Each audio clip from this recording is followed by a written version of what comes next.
This community's never forgot Bo, and our goal has always been to not let America forget Bo. And today it was proven Bo was not forgotten. The small Idaho town of Haley is buzzing that Bo is coming home. He's the last known military member to be held prisoner of war during the war on terror in Iraq and Afghanistan. It's been a 5-year wait that suddenly came to an end with a surprise announcement yesterday by President Barack Obama of a swap agreement with the Taliban. 5 men imprisoned at Guantanamo Bay in Cuba will now be sent back to the Middle East in exchange for Sergeant Bergdahl. While Bergdahl's family and friends in his hometown, they are overjoyed at the news. There's some debate on Capitol Hill if the act is legal. While it's not uncommon for nations to exchange POWs at the end of a war, in this case, the war was with terrorism, and that has some questioning if the United States has backtracked on a long-standing policy by negotiating with the Taliban.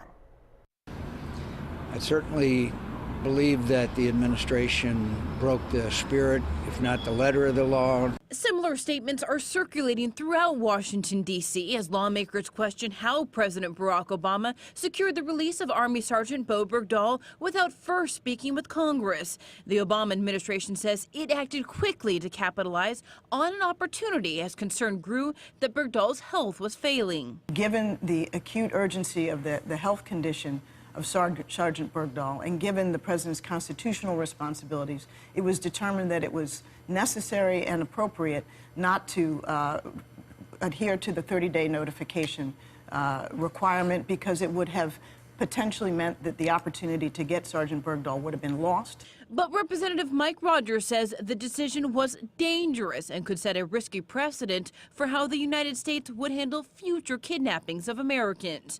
The #1 way that al-Qaeda raises money is by ransom, kidnapping and ransom.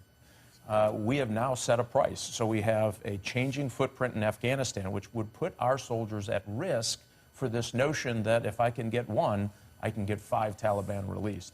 But the Obama administration says this is just the most recent example of how our country will never leave a man or woman behind in wartime. It's very important for folks to understand, if we got into a situation where we said, you know, because of who has captured an American soldier on the battlefield, we will leave that person behind, we would be in a whole new era for the safety of our personnel and for the nature of our commitment to our men and women in uniform. As to the 5 men released from Guantanamo Bay, they will be handed over to the Qatari government, which has given the White House assurances that they will take steps to ensure national security is protected.